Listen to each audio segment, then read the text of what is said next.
Hi friends, आज हम science and technology का एक बहुत ही इंपॉर्टेंट टॉपिक का नाम हमारे रासायनिक हथियार और जैविक हथियार। इनके बारे में काफी डिटेल से चर्चा करेंगे। आप हमारे साथ बने रहिए ताकि आपको इसके बारे में जानकारी हो सके। तो शुरुआत करते हैं एक एक करके दोनों के बारे में। सबसे पहले हम पढ़ेंगे रासायनिक हथियार के बारे में, जिसे अंग्रेजी में कहते हैं केमिकल वेपन्स। तो रासायनिक हथियार क्या होते हैं? तो रासायनिक हथियारों को सामूहिक विनाश के हथियारों के रूप में जाना जाता है, अर्थात इन्हें सामूहिक विनाश के हथियारों की श्रेणी में रखा जाता है कि इनको एक बड़ी जनसंख्या को मारने के लिए उपयोग में लिया जाता है। अब हम देखेंगे रासायनिक हथियारों के अंदर हम कौन-कौन से घटकों को शामिल करते हैं। तो मुख्य रूप से इसमें 3 घटकों को शामिल किया जाता है। पहले हम इसमें शामिल करते हैं विषाक्त रसायन, मतलब जो हमारे टॉक्सिक केमिकल्स हैं, उनको इसके अंदर शामिल किया जाता है। तो ये वो रसायन होते हैं जिनका उद्देश्य क्या होता है? मनुष्यों, जानवरों और पौधों में विषाक्त प्रभाव उत्पन्न करना, मतलब जहरीला प्रभाव उत्पन्न करना होता है। जैसे हमारा तंत्रिका एजेंट या नर्व एजेंट, या फिर हमारा फफोला डालने वाले एजेंट, जो ब्लिस्टर एजेंट्स होते हैं, इनको हम विषाक्त रसायन या टॉक्सिक केमिकल्स कहते हैं। दूसरे होते हैं हमारे गोला बारूद या वितरण प्रणाली, जिन्हें डिलीवरी सिस्टम या म्यूनिटिक्शन भी कहते हैं। तो ये वो उपकरण होते हैं जो इन जहरीले रसायनों को लक्ष्य तक पहुंचाने या फैलाने के लिए डिजाइन किए जाते हैं। किस कौन-कौन से? गोला बारूद या फिर वितरण रस प्रणाली। जैसे हमारे गोले, मिसाइल, बम, स्प्रे टैंक, इनका प्रयोग किसमें करते हैं? हमारे विषाक्त रसायनों को फैलाने में करते हैं। फिर विकास या उत्पादन उपकरण की बात करें, तो वे उपकरण जिनका उपयोग इन विषाक्त रसायनों या फिर गोला बारूदों के निर्माण और भंडारण या फिर परिवहन के लिए किया जाता है। तो इसके मुख्य 3 घटक होते हैं। पहला तो विषाक्त रसायन जो प्रभाव डालते हैं, दूसरा गोला बारूद या वितरण प्रणाली, ये वहाँ फैलाने में मदद करते हैं, तीसरा विकास या उत्पादन, ये उनको बनाने में मदद करते हैं।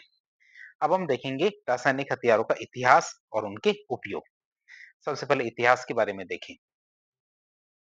इतिहास के बारे में देखें तो रासायनिक हथियारों का प्रयोग आधुनिक युग से बहुत पहले से होता है। ऐसा नहीं है कि ये आज की बात है, लेकिन इनका बड़े पैमाने पर विनाशकारी उपयोग हमारी 20वीं शताब्दी में आके शुरू हुआ था।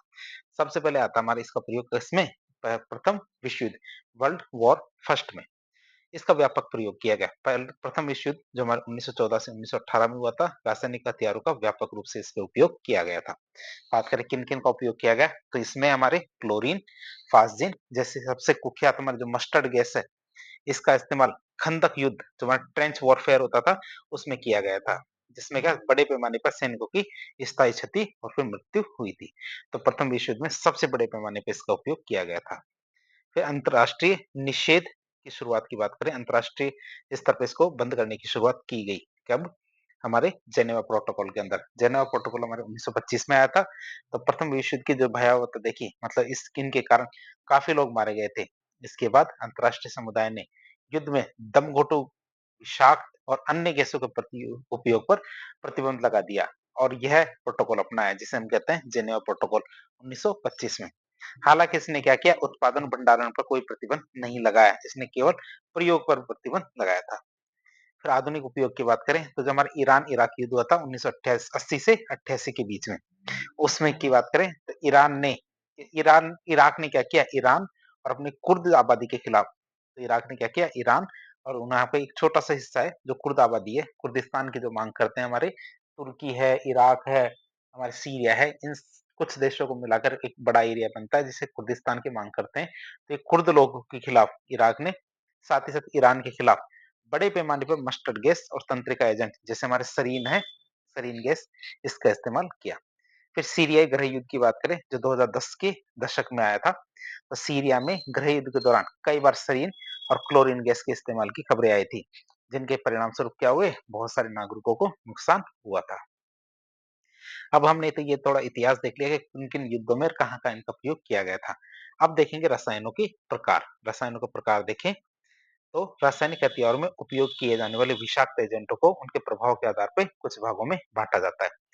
अर्थात ये किन-किन अंगों को या कैसे-कैसे प्रभाव डालते हैं, इन्हीं के आधार पर इनका वर्गीकरण है। जैसे एक होते हैं हमारे तंत्रिका एजेंट, ये होते हैं हमारे सर्वाधिक विषैले, सबसे ज्यादा नुकसान पहुंचाने वाले हमारे तंत्रिका एजेंट है, जो हमारे तंत्रिका तंत्र को बाधित करते हैं। लकवा आ जाता है एक तरफ पूरे शरीर में, पूरा शरीर एक साथ काम करना बंद कर देता है। जैसे मांसपेशियों में अनियंत्रित संकुचन होता है, श्वसन विफलता, सांस लेने में दिक्कत आती है और थोड़ी देर बाद व्यक्ति की मृत्यु हो जाती है। ये होते हैं हमारे तंत्रिका एजेंट। ये क्या होते हैं? सर्वाधिक विषैले। जैसे हमारे सरीन गैस, ताबून, वीएक्स, तो आप इसे याद कर सकते हैं। सरीन गैस, ताबून और वीएक्स ये 3 हमारे कौन है? तंत्रिका एजेंट है। दूसरे आते हैं हमारे फफोले डालने वाले एजेंट की बात करें, तो ये होते हैं हमारे कौन से एजेंट? मस्टर्ड एजेंट कहलाते हैं, जिनकी वजह से क्या होता है? शरीर पर फफोले हो जाते हैं। तो त्वचा, आँख और श्वसन पथ पर गंभीर जलन होती है और साथ ही साथ क्या फफोले उत्पन्न करते हैं, जिससे सांस लेने में दिक्कत आती है और व्यक्ति मर जाता है। अब बात करें फफोले डालने वाले एजेंट है हमारे, जैसे मस्टर्ड गैस है, लेविसाइट, आप इसके नाम याद रखेंगे। तीसरा होता है हमारा दमघुटू एजेंट, ये क्या करते हैं? फेफड़ों को नुकसान पहुंचाते हैं। सांस लेने पर फेफड़ों में जो द्रव जमा हो जाता है, जिसके कारण क्या है कि इससे दम घुटने लगता है और थोड़ी देर बाद व्यक्ति की मृत्यु हो जाती है। सांस लेने पर क्या है फेफड़ों में पानी जमने लगता है, पानी भरने लगता है और उसकी वजह से क्या है दम घुटता है और व्यक्ति की मृत्यु हो जाती है दम घुटू एजेंट में। जैसे हमारे फॉस्जीन है, क्लोरीन है, तो ये हमारे क्या हो कहलाते हैं हमारे दम घुटू एजेंट।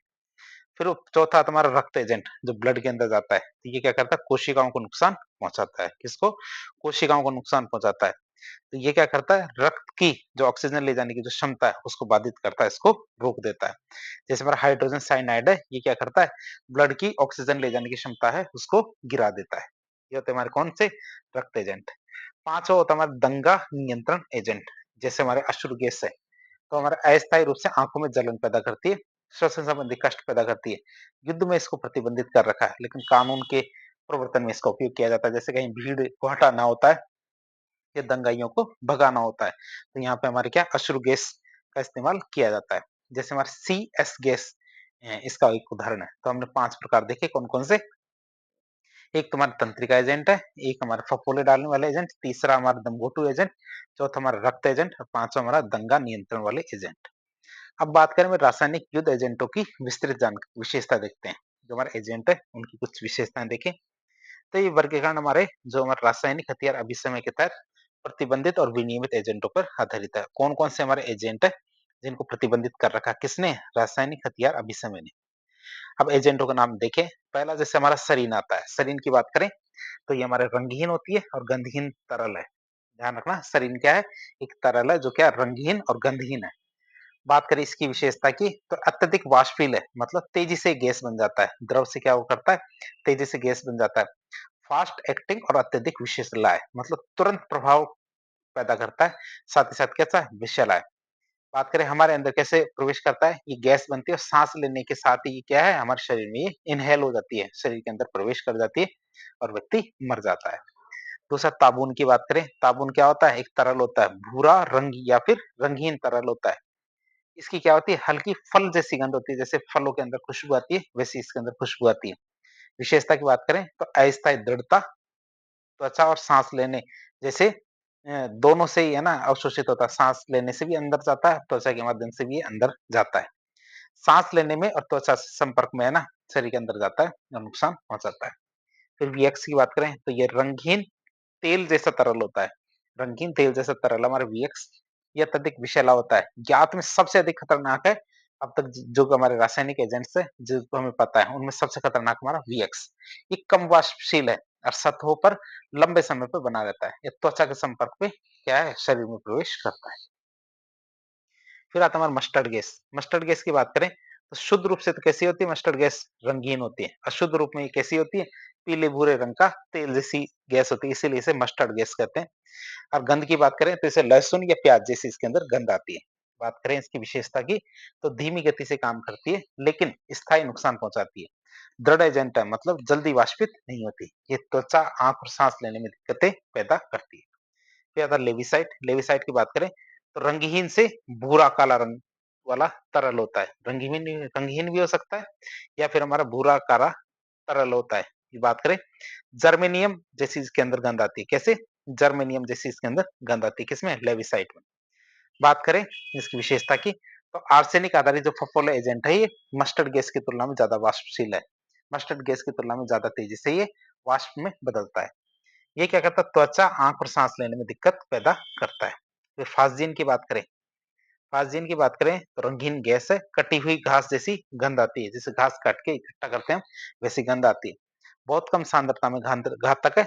लक्षण की बात करें तो लक्षण आने से घंटों लग जाते हैं, मतलब एक बार जैसे शरीर में प्रवेश कर जाता है, सांस के माध्यम से प्रवेश करता है, तो इसके जो लक्षण होते हैं उसमें घंटों बाद लक्षण दिखने लगते हैं।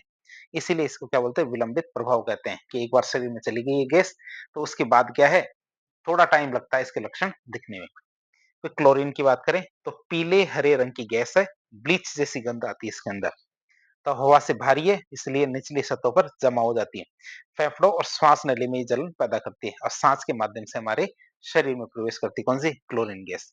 हाइड्रोजन साइनाइड की बात करें तो रंगहीन तरल है या फिर गैस भी हो सकती है, कड़वे बादाम जैसे इसके अंदर गंध आती है। हालांकि कई लोग क्या है, इसको सूंघ तक नहीं पाते, उससे पहले व्यक्ति मर जाता है। अत्यंत तेज काम करने वाला एजेंट है, कोशिकाओं में ऑक्सीजन के उपयोग को तुरंत बंद कर देता है, सांस लेने के माध्यम से शरीर के अंदर जाता है।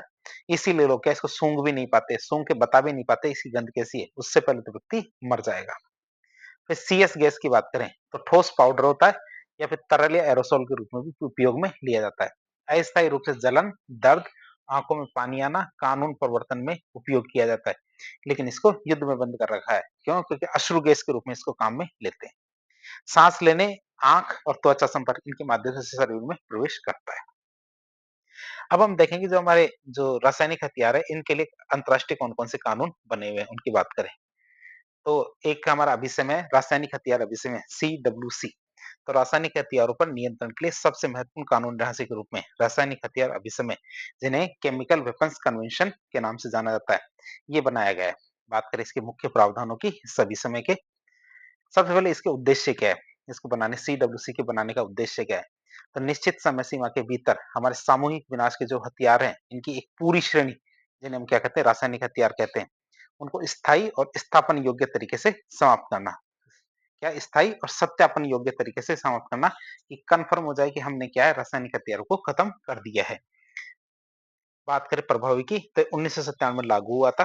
पूर्ण प्रतिबंध की बात करें तो ये किन-किन चीजों पर पूर्ण प्रतिबंध लगाता है? तो देखिए, ये रासायनिक हथियारों के विकास पर, उत्पादन, अधिग्रहण, भंडारण और प्रतिधारण, पाँचों चीजों पर प्रतिबंध लगाता है। कौन-कौन सी चीजें हैं? एक तो हमारे क्या है? विकास है, उत्पादन, अधिग्रहण, भंडारण, प्रतिधारण। तो ये पाँचों चीजों पर ये प्रतिबंध लगाता है, सीडब्ल्यूसी। बात करें रासायनिक हथियारों का हस्तांतरण, रासायनिक हथियारों का उपयोग, इन सब चीजों पर प्रतिबंध लगाता है। फिर दंगा नियंत्रण उपकरण की बात करें तो आंसू गैस का उपयोग युद्ध विधि के रूप में करना, इस पे क्या प्रतिबंध लगाता है कि युद्ध के रूप में नहीं कर सकते, अब जहां-जहां दंगे होते हैं वहां पे आप अश्रु गैस का उपयोग कर सकते हो। फिर बात करें भंडार का विनाश, तो सदस्य देशों को अपने सभी रासायनिक हथियारों और उत्पादन सुविधाओं को अनिवार्य रूप से घोषित करना है और उन्हें नष्ट करना है, कि सभी को बताना है कि उनके पास कितने केमिकल वेपन्स है और उनको खत्म भी करना है। फिर एक संस्था बनाएगी, संस्था का नाम था ओपीसीडब्ल्यू। क्या ओपीसीडब्ल्यू की बात करें तो इसका पूरा नाम होता है organisation for the prohibition of chemical weapons. तो हमारा जो रासायनिक हथियार अभिसमय था सीडब्ल्यूसी, इसके कार्यान्वयन की देखरेख करने के लिए कि यह लागू हुआ या नहीं और किन किन देशों ने इसको लागू किया या नहीं, तो इसकी देखरेख के लिए रासायनिक हथियारों के निषेध के लिए संगठन, मतलब organisation for the prohibition of chemical weapons, इसके द्वारा किया जाता है। तो ये सभी देशों का ध्यान रखता है कि कौन कौन से देश इसका इस अभिसमय की अनुपालना कर रहे हैं या नहीं। मुख्यालय की बात करें तो इसका मुख्यालय द हेग नीदरलैंड में है। सदस्य की बात करें 193 सदस्य देश है। अब भारत जब इसको स्थापित किया गया था तभी इसका सदस्य बन गया था। स्थापना कब की गई? 29 अप्रैल 1997 में।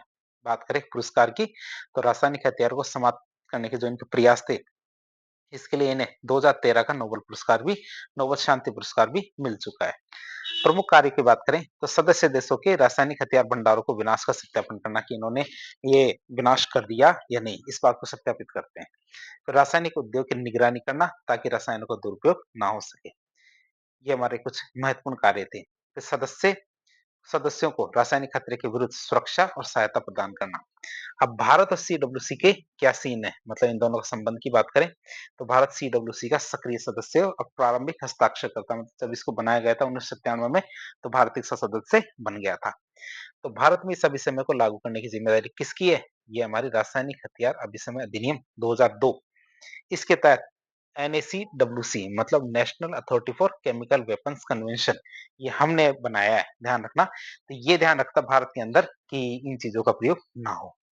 तो ये हमने रासायनिक हथियारों के बारे में जानकारी ले ली। अब बात करेंगे हम जैविक हथियारों के बारे में, जिन्हें बायोलॉजिकल वेपन्स कहते हैं।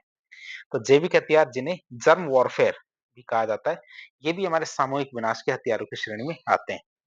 मूल तत्व की बात करें तो ये रोग उत्पन्न करने वाले जीव जो पैथोजेंस होते हैं या उनके विषाक्त उत्पाद जिन्हें कहते हैं टॉक्सिन्स, इनका उपयोग किया जाता है इनके अंदर।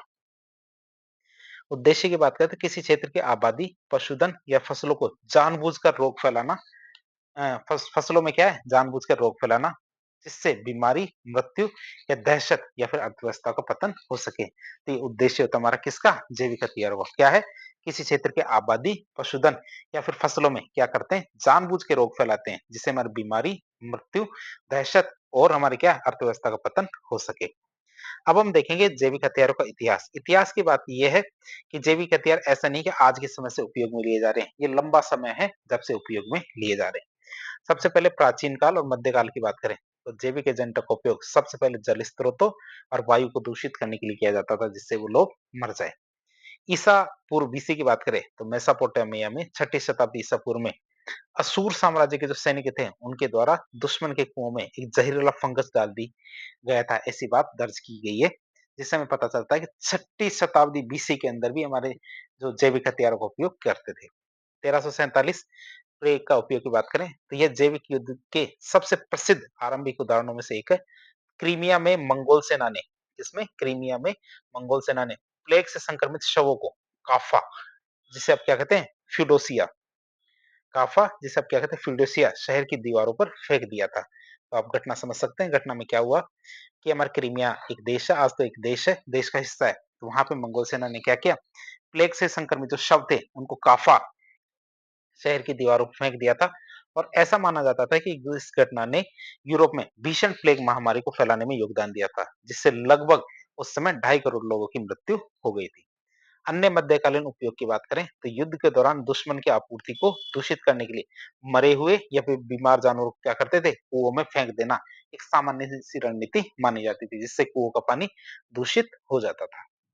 औपनिवेशिक काल की बात करें, कॉलोनियल एरा की बात करें तो इस काल में चेचक, जिसे स्मॉल पॉक्स भी कहते हैं, जैसे जो हमारे अत्यधिक संक्रामक रोग है इनका उपयोग किया जाता था फैलाने के लिए। 1763 में चेचक से संक्रमित कंबल की बात करें तो ब्रिटेन की सेना के द्वारा फोर्ट पिट्सबर्ग में क्या है, हमारे डेलावेर इंडियंस को चेचक से संक्रमित कंबल बांट दिए गए थे, जिनका उद्देश्य क्या था, जानबूझ के स्थानीय आबादी के बीच में चेचक की महामारी को फैलाना, जिसके कारण बड़ी संख्या में मूल अमेरिकियों की मृत्यु हो गई थी। क्यों? क्योंकि उनमें इस रोग से लड़ने की प्रतिरक्षा शक्ति नहीं हुआ करती थी। तो ये हमारे शुरुआती उदाहरणों में से एक है।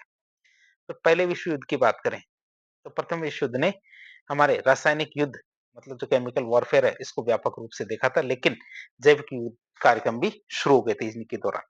जर्मनी की बात करें तो जर्मनी का एक गुप्त कार्यक्रम था। उसकी बात करें तो जर्मनी ने एक गुप्त कार्यक्रम चलाया जिसमें उन्होंने एंथ्रेक्स और ग्लैंडर्स जैसे हमारे बैक्टीरिया, इसका इस्तेमाल किया था किसमें, प्रथम विश्व युद्ध में। इसका उद्देश्य क्या था, हमारे दुश्मन देश जैसे हमारा रोमानिया, फ्रांस के घोड़ों और मवेशियों को संक्रमित करना था, ताकि उनकी रसद और सैन्य क्षमता को नुकसान पहुंचाया जा सके। फिर आता है हमारा द्वितीय विश्व युद्ध। द्वितीय विश्व युद्ध और यूनिट 731 की बात करें तो द्वितीय विश्व युद्ध के दौरान हमारे जैविक हथियारों का विकास अपने चरम पे पहुंच गया था। कब? द्वितीय विश्व युद्ध के दौरान। खासकर किसने पहुंचाया था इसको? जापान ने।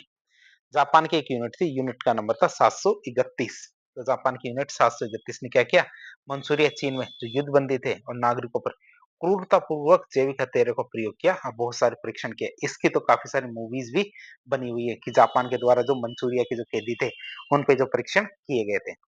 एजेंट की बात की तो उन्होंने प्लेग से संक्रमित जो पिस्सू है उनको हवा से गिराया और हैजा, टाइफस और अन्य बीमारी को भी उपयोग किया था इस दौरान, ताकि वे परीक्षण कर सके। परिणाम की बात करें तो इस कार्यक्रम के कारण हजारों चीनी नागरिकों की मृत्यु हो गई थी। युद्ध के बाद यूनिट 731 के नेताओं को युद्ध अपराधों के लिए मुकदमा चलाने के बजाय क्या किया, उनके डेटा के बदले में अमेरिका के द्वारा प्रतिरक्षा प्रदान की गई थी। अमेरिका ने उनको बचा लिया, उन पे क्या मुकदमा नहीं चलाया गया। अन्य देशों के कार्यक्रमों की बात करें तो अमेरिका, ब्रिटेन और सोवियत संघ ने भी क्या किया द्वितीय विश्व युद्ध के दौरान और उसके बाद भी क्या बड़े पैमाने पर रक्षात्मक और आक्रामक जैविक हथियार कार्यक्रम शुरू कर दिए थे। शीत युद्ध का काल की बात करें तो शीत युद्ध के दौरान अमेरिका और सोवियत संघ ने क्या किया, जैविक हथियारों का बड़े पैमाने पर उत्पादन और भंडारण करना शुरू किया। बड़ी मात्रा में भंडारण की बात करें तो दोनों महाशक्तियों ने एंथ्रेक्स, टुलारेमिया, बोटुलिनम टॉक्सिन और चेचक जैसे जो हमारे एजेंट है इनका भंडार किया। तो कौन कौन से थे हमारे, एंथ्रेक्स है, टुलारेमिया, बोटुलिनम टॉक्सिन और चेचक जैसे जो हमारे एजेंट थे, जैविक एजेंट, इनका भंडारण करना शुरू किया ताकि एक दूसरे पर उसका प्रयोग कर सके। ये तो हमने इसका इतिहास देखा। अब देखेंगे हम जैविक एजेंटों के प्रकार। जैविक एजेंट कौन-कौन से होते हैं? तो जैविक हथियारों में उपयोग लिए जाने वाले एजेंटों को उनके प्रकार और खतरे के स्तर के आधार पे क्या उनके प्रकार और उनके खतरे के स्तर के आधार पे कुछ भागों में बाँटा जाता है। जैसे एक होते हैं हमारे जीवाणु। जीवाणु क्या होते हैं? हमारे एक कोशिकीय जीव होते हैं, जो एंटीबायोटिक दवाओं से इलाज योग्य होते हैं। मतलब इनका इलाज किया जा सकता है किसके माध्यम से? एंटीबायोटिक्स के माध्यम से। लेकिन इनका विकास तेजी से होता है, मतलब 1 से 2, 2 से 4 ये तेजी से फैलते हैं, बीमारी तेजी से पैदा करते हैं, लेकिन इनका इलाज भी किया जा सकता है। जैसे हमारा एंथ्रेक्स है, प्लेग है, टुलारीमिया है, लेकिन पहले के टाइम पे क्या है, इनका उपयोग करते थे ना, तो ये क्या है, मृत्यु का कारण नहीं बनते थे। क्यों? क्योंकि इनके जो एंटीबायोटिक दवाओं का विकास नहीं हुआ था। दूसरा एजेंट का प्रकार हमारे विषाणु। विषाणु की बात करें तो ये छोटे गैर कोशिकीय एजेंट होते हैं, जो हमारे जीवित कोशिकाओं को संक्रमित करके बढ़ते हैं और इनका इलाज करना बहुत ज्यादा कठिन है। जैसे हमारा चेचक है, small pox, Ebola, viral haemorrhagic fever है। तो इस तरह बहुत सारे उदाहरण हैं जो हमारे किससे संक्रमित होते हैं? विषाणु से। फिर विषाक्त पदार्थ है, टॉक्सिन्स की बात करें तो जीवित जीवों के द्वारा उत्पन्न जो जहरीले रासायनिक पदार्थ होते हैं, लेकिन ये कैसे होते हैं? संक्रामक नहीं होते हैं। जैसे बोटुलिनम टॉक्सिन, ये हमारे सबसे विषैला पदार्थ है। राइसिन, तो ये हमारे सबसे विषैले पदार्थ है। कवक या फंगी की बात करें तो फसलें और पौधे नष्ट करने के लिए इनका उपयोग किया जाता है। जैसे बहुत सारे फसल विनाशक फफूंद है, इनका उपयोग करते हैं किसके लिए? हमारे फसलें और पौधों को नष्ट करने के लिए। तो ये हमारे कुछ प्रकार थे एजेंट के, जो हमारे जैविक हथियार के रूप में काम में लिए जाते हैं। अब बात करें हमारे जैविक हथियारों की कुछ श्रेणियां भी होती हैं। तो जैविक हथियारों के एजेंटों को उनकी विषाक्तता, रोगजनकता, संक्रामकता और आम आदमी के लिए जो खतरे की संभावना है, इनके आधार पर उनको कुछ भागों में बांटा जाता है। और बांटता कौन है? एक तो हमारा डब्ल्यूएचओ, एक था हमारा अमेरिका का रोग नियंत्रण और रोकथाम सेंटर।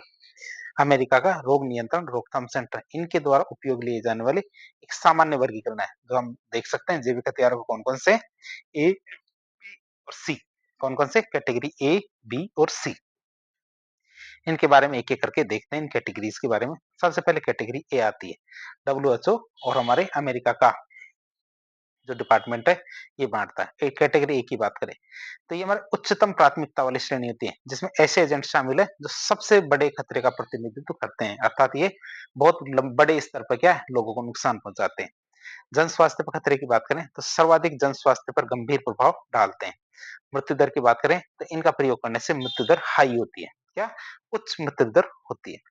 संक्रामकता की बात करें तो से व्यक्ति में आसानी से फैलते हैं, मतलब एक व्यक्ति से दूसरे व्यक्ति में आसानी से फैलते हैं और बड़े पैमाने पर क्या करते हैं? दहशत पैदा करते हैं।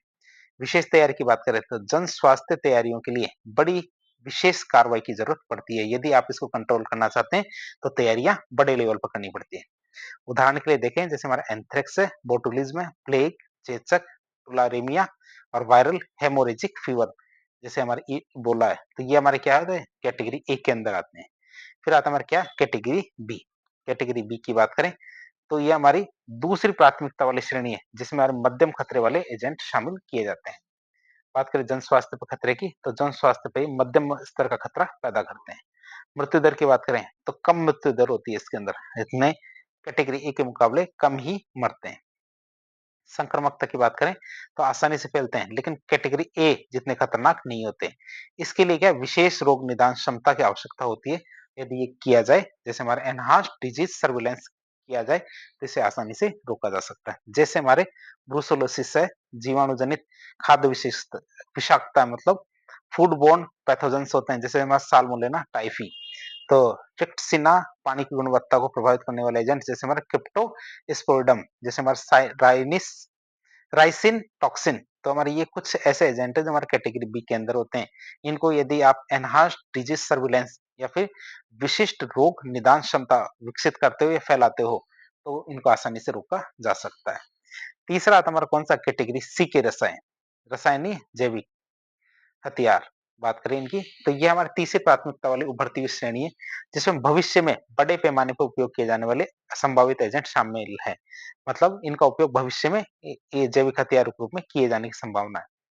जन स्वास्थ्य पर खतरे की बात करें इसकी, तो भविष्य में उभरने की इनकी संभावना बहुत ज्यादा पोटेंशियल है टू इमरजेंस, मतलब भविष्य में ये हथियार बन सकते हैं। संभावित खतरे की बात करें तो ये आसानी से उपलब्ध है, बड़े पैमाने पर उत्पादन किया जा सकता है, प्रसार के लिए सरल और संभावित रूप से उच्च मृत्यु दर के साथ प्रमुख स्वास्थ्य प्रभाव पैदा कर सकते हैं। उदाहरण के लिए देखें जैसे हमारा निपा वायरस है, हंता वायरस जैसे जो उभरते रोगजनक है, जिन्हें इंजीनियरिंग के द्वारा जनसंहार के लिए संभावित रूप से संशोधित किया जा सकता है। तो ये हमारे इस कैटेगरी सी के जैविक हथियार होते हैं। अब बात करें इनके अंदर सबसे खतरनाक कौन से हैं, तो सबसे खतरनाक एजेंट की बात करें तो जैविक युद्ध में सबसे खतरनाक माने जाने वाले कौन कौन से एजेंट है। एक पहला आता है हमारा एंथ्रेक्स। तो बेसिलस एंथ्रेसिस नामक जो जीवाणु है इससे फैलता है। ये हमारे बीजाणुओं के रूप में अत्यंत प्रतिरोधी होता है। क्या बीजाणुओं के रूप में स्पोर्स के रूप में क्या होता है, अत्यंत प्रतिरोधी होता है। और इसे क्या हवा में सांस के माध्यम से फैलाया जा सकता है, इसीलिए क्या है सबसे ज्यादा घातक है। दूसरा हमारा होता है हमारा स्मॉल पॉक्स या चेचक। तो ये क्या हमारे एक विषाणु है जिसे क्या वैश्विक टीकाकरण अभियानों के माध्यम से समाप्त कर दिया गया है, लेकिन इसके नमूने क्या आज भी प्रयोगशाला में मौजूद होते हैं। यह अत्यधिक संक्रामक है और इसकी मृत्यु दर भी बहुत ज्यादा है, जिससे यह क्या भयावह हमारे जो जैविक हथियार के रूप में काम करता है। अब हम बात करेंगे जैविक हथियारों को प्रसार और वितरण की। तो जैविक एजेंटों को फैलाने के लिए कई तरीके होते हैं जिनको काम में लिया जाता है, जिनके माध्यम से जैविक हथियार फैलाए जाते हैं। जैसे एक तो होता है हमारा एरोसोल। एरोसोल की बात करें तो एजेंटों को हवा में महीन कणों या बूंदों के रूप में फैलाया जाता है, जिसे सांस लेने के माध्यम से क्या बड़ी संख्या में लोग क्या संक्रमित हो जाते हैं, सांस के माध्यम से शरीर में चले जाते हैं। और ये जैविक हथियार का सबसे प्रभावी तरीका माना जाता है, कौन सा, एरोसोल। दूसरा होता है खाद और जल प्रदूषण। तो पीने का जो पानी होता है उसकी आपूर्ति और खाद्य पदार्थों को इनके माध्यम से दूषित कर दिया जाता है। तीसरे होते हैं हमारे रोग वाहक। उनकी बात करें तो संक्रमित कीड़े जैसे हमारे मच्छर, मक्खियां, पिस्सू, इनका उपयोग किसमें किया जाता है, रोग फैलाने में किया जाता है। अब हम देखेंगे अंतर्राष्ट्रीय नियंत्रण संधियों के बारे में। तो रासायनिक हथियारों के विपरीत जैविक हथियारों के लिए अलग और अत्यंत महत्वपूर्ण संधियां की गई हैं। जैसे एक आता है हमारा जैवनेवा प्रोटोकॉल, पहले भी हमने इसको देख लिया था। इसने क्या किया, युद्ध में जैविक और रासायनिक हथियार को उपयोग पर प्रतिबंध लगाया था। वैसे हमने थोड़ा सा पहले देख लिया था इसको। इसने क्या किया, युद्ध में जैविक और रासायनिक हथियार दोनों के उपयोग पर प्रतिबंध लगाया। लेकिन इसकी एक कमी थी, इसने क्या किया, उनके उत्पादन और भंडारण पर कोई प्रतिबंध नहीं लगाया था। भंडारण या फिर हमारे उत्पादन पर कोई प्रतिबंध नहीं, बस प्रतिबंध किस पे लगाया, उपयोग पर। और ये हमारे कन्वेंशन या प्रोटोकॉल 1928 में लागू हो गया था। फिर एक विषय में आता है हमारा जैविक और विष हथियार अभिसमय, मतलब बायोलॉजिकल और एंड टॉक्सिन वेपन्स कन्वेंशन, जिसे बीटीडब्ल्यूसी कहते हैं। बात करें इसके अभिसमय की स्थापना की तो 1972 में इसमें हस्ताक्षर के लिए इसको खोला गया और ये 1975 में लागू हो गया था। भारत की बात करें तो भारत ने भी इससे 1974 में साइन कर दिया था। बात करें पहला पूर्ण प्रतिबंध की तो ये सामूहिक विनाश के हथियारों की पूरी श्रेणी, चाहे वो जैविक हो चाहे विष हथियार हो, इनके विकास, उत्पादन, भंडारण, अधिग्रहण, हस्तांतरण, इन सब पे रोक लगाने वाली क्या पहली बहुपक्षीय निरस्त्रीकरण संधि थी, कौन सी, BTWC, biological and toxin weapons convention.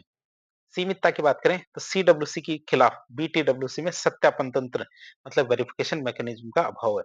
इसका मतलब है कि सदस्य देशों के द्वारा गुप्त रूप से जैविक हथियार बनाने और रखने की जांच के लिए कोई कठोर अंतर्राष्ट्रीय निरीक्षण प्रणाली नहीं है जो इसको चेक कर सके। लेकिन हमारे सीडब्ल्यूसी के अंदर ओपीसीडब्ल्यू तो थी ही संस्था जो ये चेक करती थी कि कोई भी रासायनिक हथियार न तो बनाए, न बेचे, न रखे। बात करें जैविक युद्ध की समस्या की तो जैविक हथियारों को नियंत्रित करना सबसे कठिन काम होता है। क्या, रासायनिक के बजाय जैविक हथियारों को कंट्रोल करना बहुत ज्यादा कठिन काम है। कारण क्या है, पहला कारण आता है इसका दोहरी उपयोगिता, ड्यूल यूज। क्यों, क्योंकि जैविक एजेंटों और उत्पादन सुविधाओं में अक्सर चिकित्सा, कृषि या दवा अनुसंधान के लिए वैध उपयोग भी है। कि मतलब ऐसा नहीं है कि जैविक एजेंट्स को काम में ही नहीं ले सकते, इनको काम में लिया जा सकता है। लेकिन कैसे, चिकित्सा, कृषि या दवा अनुसंधान के लिए इनका उपयोग किया जा सकता है। जैसे वैक्सीन के उत्पादन के लिए इसका उपयोग किया जा सकता है। वैध अनुसंधान और अवैध हथियार कार्यक्रम के बीच में अंतर करना मुश्किल है कि उसी फैक्ट्री या उसी लेबोरेटरी के अंदर कहीं हथियार तो नहीं बन रहे उनसे, ऐसा पता लगाना बहुत मुश्किल काम है। फिर अदृश्यता की बात करें तो प्रयोगशाला या भंडारण सुविधाएं बहुत छोटी-छोटी होती है और इन्हें आसानी से छिपाया जा सकता है। विलंबित प्रभाव की बात करें तो रोग फैलाने के बाद परिणाम आने में काफी टाइम लगता है, जिससे हमलावर की पहचान करना कठिन हो जाता है। जैसे गोली मारते हैं तो गोली का असर तो तुरंत दिखता है, लेकिन हमारे जैविक जो एजेंट्स होते हैं, हथियार होते हैं, इनका उपयोग करते हैं तो इनका प्रभाव आने में थोड़ा टाइम लगता है, जिससे हमलावर है वो भाग सकता है। फिर बात करें एक हमारा हमला हुआ था 2001 का एंथ्रेक्स हमला। तो संयुक्त राज्य अमेरिका में जो 9/11 की घटनाएँ हुई थी, उसके बाद अज्ञात हमलावरों ने मीडिया और सरकारी कार्यालयों को एंथ्रेक्स जीवाणु वाले पत्र भेजे थे, जिससे क्या 5 लोगों की मौत हो गई थी। उन जो पत्र थे, लेटर्स थे, उसमें एंथ्रेक्स बीजाणु थे। ये क्या हमारे जैव आतंकवाद का एक महत्वपूर्ण और आधुनिक उदाहरण है। मतलब आधुनिक रूप से इस तरह से इसको फैलाया जा रहा है। फिर एक आता है हमारा ऑस्ट्रेलिया ग्रुप। ऑस्ट्रेलिया ग्रुप की बात करें तो यह क्या हमारे एक बहुपक्षीय निर्यात नियंत्रण व्यवस्था है, जिसका सदस्य कौन? भारत भी है। आपको पता होना चाहिए ऑस्ट्रेलिया ग्रुप के बारे में भी। ये समूह क्या करता है? ये समूह ये निश्चित करता है कि सदस्य देशों के निर्यातों से रासायनिक और जैविक हथियारों का विकास और प्रसार न हो। जिन-जिन ने इसको साइन कर रखा है, उनके यहाँ से तो कम से कम इसका न तो विकास हो, न प्रसार हो। है हमारे सीडब्ल्यूसी का मतलब केमिकल एंड बायोलॉजिकल वेपन्स की बात करें, तो इनका न तो विकास हो, न प्रसार हो। ऑस्ट्रेलिया ग्रुप की बात करें, तो ये ग्रुप कैसा है? ये विभिन्न देशों का एक अनौपचारिक और स्वैच्छिक ग्रुप है।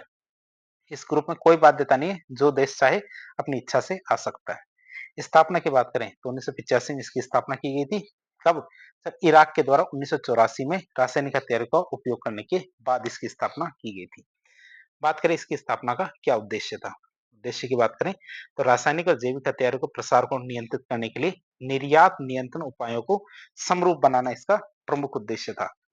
साथ ही साथ उन सामग्रियों, उपकरणों, प्रौद्योगिकियों को के निर्यात को रोकना या उन सामग्रियों, उपकरणों और प्रौद्योगिकियों के निर्यात को रोकना जिनका उपयोग क्या सीबीडब्ल्यू के विकास और अधिग्रहण में किया जा सकता है। केमिकल एंड बायोलॉजिकल वेपन्स के विकास में किया जा सकता है। तो उन सामग्रियों, उपकरणों और प्रौद्योगिकियों के निर्यात को रोकना। भारत की बात करें, भारत इसका सदस्य कब बनता है? तो भारत 19 जनवरी 2018 को ऑस्ट्रेलिया समूह का 43वां सदस्य बनता है। कब? 19 जनवरी 2018 को। बात करें 43वें सदस्य की, तो 43वें सदस्य में भारत भी इससे जुड़ता है। साथ ही साथ क्या यूरोपियन आयोग या यूरोपियन यूनियन भी जुड़ता है। महत्व की बात करें, भारत को इसके जुड़ने से क्या फायदा हुआ है? इसका महत्व क्या है? तो इस समूह में भारत का शामिल होना अंतर्राष्ट्रीय प्रसार, जो नॉन प्रोलिफरेशन है, मानकों के प्रति भारत की जो मजबूत प्रतिबद्धता है, इसको दिखाता है कि भारत पुरजोर तरीके से इसका विरोध करता है। तो लाभ की बात करें, समूह में शामिल होने से भारत की जैव प्रौद्योगिकियों और रसायनों की जो हमारे गतिशील उद्योग या डोमेन में आपूर्ति श्रृंखला सुरक्षा है, ये मजबूत होती है कि इनका प्रयोग भारत के खिलाफ भी नहीं किया जाएगा। ये भी चीज मजबूत होती है। फिर अप्रसार व्यवस्था की बात करें तो ऑस्ट्रेलिया ग्रुप की सदस्यता के बाद भारत अब जो 4 प्रमुख वैश्विक निर्यात नियंत्रण व्यवस्थाएं, उनमें 3 का सदस्य तो बन गया। कौन-कौन सी? एक तो हमारा एमटीसीआर, एमटीसीआर का मतलब मिसाइल प्रौद्योगिकी नियंत्रण व्यवस्था, दूसरा वॉसेनार अरेंजमेंट और तीसरा हमारा ऑस्ट्रेलिया ग्रुप। 4 में से 3 का तो सदस्य बन गया है, लेकिन एक ही बचा है। तो एक कौन-सा बता रहा हमारा एनएसजी, भारत उसका सदस्य अभी तक बना नहीं है, लेकिन बन जाएगा। इस उपलब्धि से क्या हुआ? परमाणु आपूर्तिकर्ता समूह जो हमारा न्यूक्लियर सप्लायर ग्रुप्स है, उसमें भारत की सदस्यता की दावेदारी को और भी मजबूती मिली है।